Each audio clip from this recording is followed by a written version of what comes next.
കാലടി ഗ്രാമപഞ്ചായത്തിൽ ഉൾനാടൻ മത്സ്യബന്ധന തൊഴിലാളികൾക്ക് വഞ്ചിയും വലയും വിതരണം ചെയ്തു.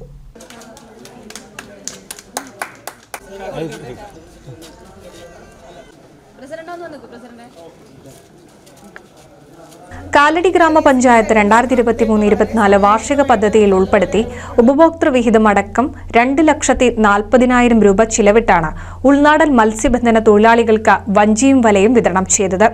കാലടി ഗ്രാമപഞ്ചായത്ത് വൈസ് പ്രസിഡന്റ് ബൽക്കിസ് കൊറണപ്പെട്ട അധ്യക്ഷയായി. പ്രസിഡന്റ് ബാബു വിതരണോദ്ഘാടനം നിർവഹിച്ചു. നമ്മൾ ഈ പദ്ധതിനെ 2023-24 ഉൾനാടൻ മത്സ്യകൃഷിക്കാർക്ക് നമ്മൾ വെച്ച പദ്ധതി തീർച്ചയായിട്ടും നമ്മളൊന്ന് സന്തോഷത്തിൻ്റെ ഒരു ദിവസം തന്നെയാണ്. കടലോര പ്രദേശന്മാരിൽ തന്നെ ഉൾനാടൻ മത്സ്യകൃഷിക്കാർക്കും തീർച്ചയായിട്ടും നമ്മളെ സാധാരണക്കാരായ ആളുകളാണ്.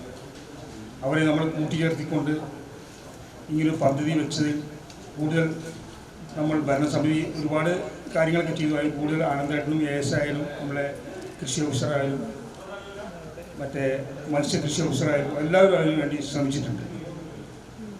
അപ്പോൾ വളരെ സന്തോഷമുണ്ട് നമ്മളിങ്ങനെ ഒരു പദ്ധതി വെച്ചത്. തീർച്ചയായിട്ടും നമ്മൾ ഇവരെ കൂട്ടിപ്പിടിച്ച് ഇവർ നല്ല നിലയിൽ ഈ ഉപയോഗിക്കട്ടെ, നല്ല രീതിയിൽ എത്തട്ടെ എന്ന് മാത്രം പറഞ്ഞുകൊണ്ട്.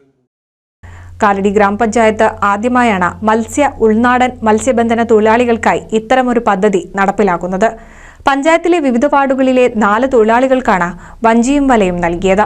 വികസന standing committee chairman KK Anandan, ക്ഷേമകാര്യ standing committee chairperson Ramseena Shanoob, മുൻ പ്രസിഡന്റ് അസ്ലം K തിരുത്തി, പഞ്ചായത്ത് അംഗങ്ങളായ PG Jincy, Saleena, Rajitha, Suresh, Abdul Razak, Lenin, fisheries extension officer Amritha Gopal, fisheries promoter KV Amritha, secretary Benzy, assistant secretary Bineesh തുടങ്ങിയവർ പങ്കെടുത്തു. NCV news, Kalady.